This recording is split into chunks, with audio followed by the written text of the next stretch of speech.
बिस्मिल्लाहिर्रहमानिर्रहीम। अस्सलाम वालेकुम। वेलकम टू स्टोवन। आई होप आप सब ठीक होंगे। मैं भी बिल्कुल ठीक अल्हम्दुलिल्लाह। आज मैं आपके साथ शेयर करूंगी पिज़्ज़े की रेसिपी, और ये बिल्कुल बहुत परफेक्ट पिज़्ज़ा बनता है अगर आप सेम रेसिपी फॉलो करें। और इस रेसिपी में सबसे अच्छी बात ये है कि इसके लिए आपको अवन की ज़रूरत नहीं है। मतलब मैंने दोनों तरह बेक किया था, एक अवन में भी और एक मैंने बनाया था तवे पे। और आप बिल्कुल अगर एग्जैक्ट स्टेप्स फॉलो करें तो लिटरली आपको अवन की ज़रूरत नहीं है। आप तवे पे बहुत बेहतरीन पिज़्ज़ा बना सकते हैं। तो चले चल के स्टार्ट करते हैं।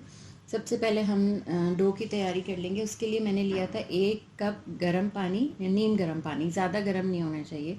और उसके अंदर डाली मैंने 1.5 चम्मच चाय की चम्मच चीनी और 1 चाय का चम्मच ईस्ट आपने बिल्कुल पैक लेना है। और जो छोटे साशेज़ होते हैं ना, मैं वो वाला लेती हूँ, इंस्टेंट ईस्ट जिसको कहते हैं। उसको आप थोड़ी सी देर नीम गर्म पानी में छोड़े तो ये देखिए इस तरह से एक्टिवेट हो जाता है ईस्ट। वैसे हम इसको डायरेक्ट डो में भी डाल सकते हैं, लेकिन इस तरह आप डालेंगे तो आपको पता चल जाएगा कि आपका ईस्ट ठीक है, मतलब इसमें बबल्स अगर बन रहे हैं तो इसका मतलब है ये बिल्कुल फ्रेश है। इसके बाद हम डो बना लेंगे। मैंने सोचा आज मैं अपना प्रोसेसर भी इस बहाने इसकी भी परफॉर्मेंस चेक कर लूँ।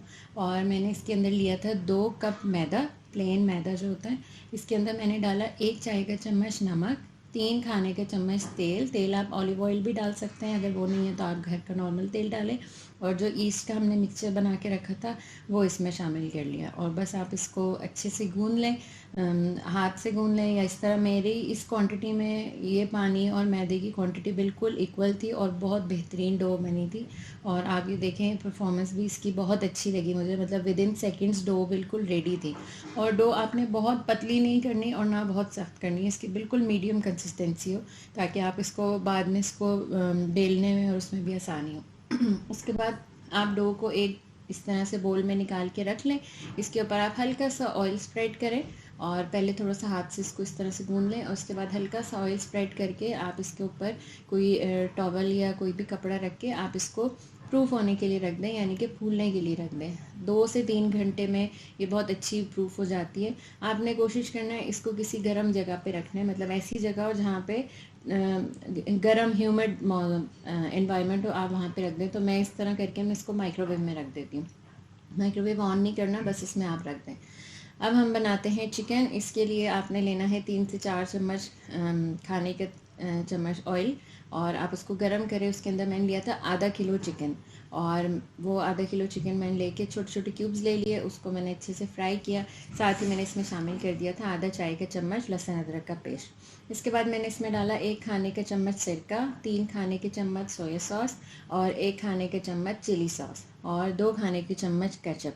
ये चीज़ें डाल के पहले इसको आप मिक्स कर लें अच्छे से, और इसके बाद हम इसके अंदर बाकी मसाले शामिल करेंगे। इसमें मैंने डाला था आधा चाय का चम्मच नमक, आप अपने हिसाब से कम ज़्यादा कर सकते हैं। 1 चाय का चम्मच कुटी हुई लाल मिर्च, आधा चाय का चम्मच काली मिर्च पाउडर, आधा चाय का चम्मच लाल मिर्च पाउडर और आधा चाय का चम्मच चाट मसाला। ये आपने ज़रूर डालना है। और आप ये बस मैं यही मसाले डालती हूँ, मैं तिक्का मसाला वगैरह नहीं डालती, मैं इस रेसिपी से बनाती हूँ। और आप इसको अच्छे से मिक्स करें। आपने जब चिकन अच्छा आपका सॉफ्ट हो जाए अंदर से और इसको ड्राई कर लें, इसके बाद आप इसमें शामिल कर दें मशरूम्स। और मैंने जो भी प्याज या शिमला मिर्च डालनी होती है ना, मैं इसी में ऐड करती हूँ। मुझे ऐसा लगता है कि उससे तमाम चीज़ों में मसालों का फ्लेवर आ जाता है, और जब हम चिकन के ऊपर डालते हैं तो वो उसमें कच्चापन नहीं आता। मतलब मैं इसी तरह से बनाती हूँ, और आप इस तरह ट्राई कीजिएगा, बहुत अच्छा बनता है। अब हम बना लेते हैं सॉस।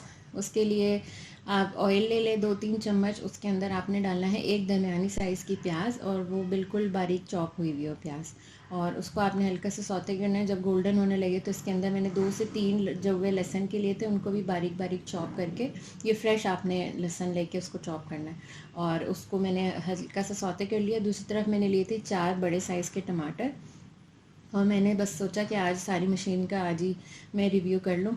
तो मैंने टमाटर इसमें ब्लेंड किए थे, और ये भी बहुत अच्छे फ़ौरन ब्लेंड हो गए थे। बस मैंने एक गलती की थी कि मैंने बहुत बड़े साइज़ के पहले काट के डाल दिए थे, तो वो उस वजह से उसको थोड़ा सा मिक्स होने में टाइम लगा।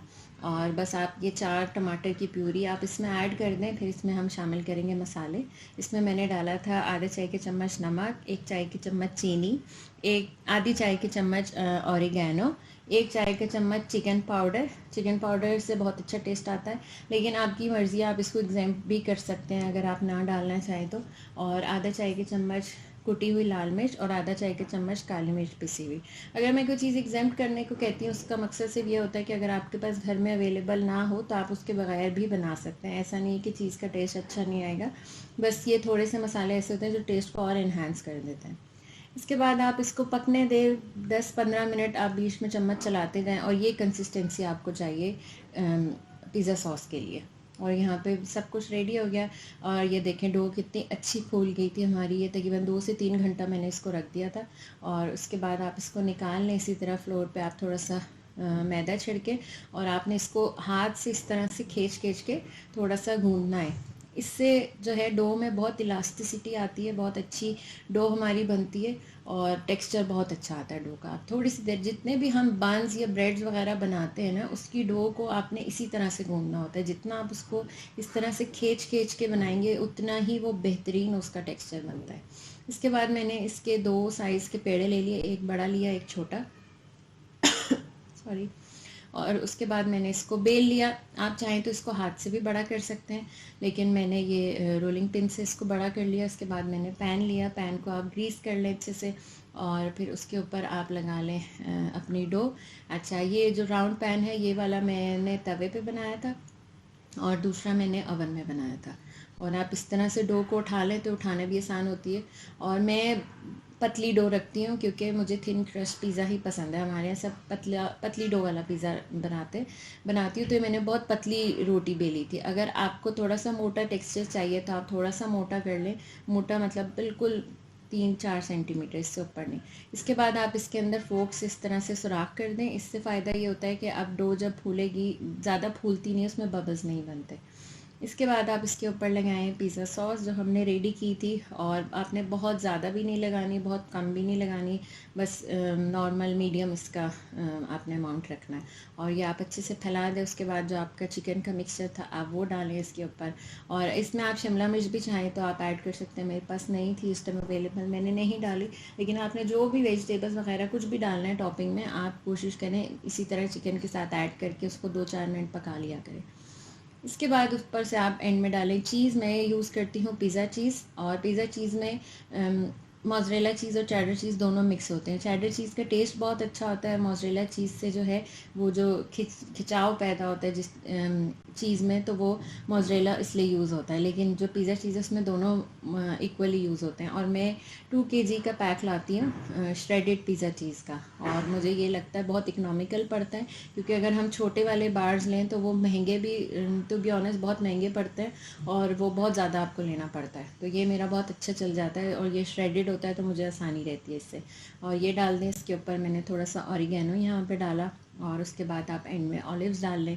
और अगर आपको और स्पाइसी करना है तो आप इस जगह पे कुटी हुई लाल मिर्च भी ऊपर से डाल सकते हैं। लेकिन मैंने जो चिकन बनाया था वो ऑलरेडी अच्छा स्पाइसीज वाला था। और मैंने एक ये रेक्टेंगुलर डिश जो मेरी बेकिंग की ओवन के अंदर की डिश है, उस पर मैंने बड़ा वाला पिज़्ज़ा रेडी कर दिया। अच्छा, अब आपने तवे पे बनाने के लिए ये टिप्स आप गौर से देखें। तवा आपने अच्छे से पहले गरम करना है, उसके ऊपर आप रख दें अपना पिज़्ज़े का पैन। और कोशिश करना है आपने तवे से छोटा पैन हो आपका, और उसके बाद आपने किसी ऐसे बड़े ढक्कन से ढकना है जिससे ये पिज़्ज़ा ट्रे पूरी कवर हो जाए। तवे के ऊपर कवर होना ज़रूरी नहीं है, ट्रे को कवर होना ज़रूरी है। उसके बाद आप आंच हल्की कर दें। या आप देखें मैंने दम से थोड़ी सी ऊपर आंच रखी है, बहुत दम वाली नहीं रखी, उससे थोड़ी सी ऊपर रखी है। और तकरीबन 7-8 मिनट बाद मैंने हटा के देखा था, तो देखें बहुत अच्छा पक रहा था। डो भी फूल रही थी और चीज़ भी बहुत अच्छे से मेल्ट हो रहा था। उसके बाद मैंने इसको हल्का सा इसकी साइड टर्न कर दी, क्योंकि कभी होता है चूल्हे की एक साइड पे आंच ज़्यादा लगती है, एक साइड पे कम। और उसके बाद इसको दोबारा ढक के आप 7-8 मिनट के लिए पकने दें। और इसके बाद ये देखें इस जगह पे बिल्कुल जो है मेरी पिज़्ज़े की डो रेडी थी। ये बल्कि आप साइड से देखें, मैंने नीचे से कोशिश की दिखाने की कि कलर भी बहुत अच्छा आ गया था। और इसका मतलब ये कि बिल्कुल पिज़्ज़ा मेरा रेडी था। बस अब हमें एंड में ऊपर का कलर चाहिए। असल में मसला लोगों को इसमें आता है कि जब हम चूल्हे पे बनाते हैं तो ऊपर से कलर नहीं आता। तो आपने ये काम करना है कि आप चूल्हा बंद कर दें, और पिज़्ज़े के पैन को आप साइड पर रखें, और जो तवा आपने नीचे रखा था जिसके ऊपर आपने तवे पिज़्ज़े को बेक किया है, आप उसी को ऊपर टर्न करके रख दे उल्टा करके। और आप देखें मैंने ये तकरीबन 4-5 मिनट रखा था, तो हल्का हल्का चीज़ के ऊपर कलर आने शुरू हो गया था। इसके बाद मैंने एक दफ़ा और तवे को अच्छे से गर्म करके वापस रखा और अब आप देखिए कितना अच्छा कलर आया था।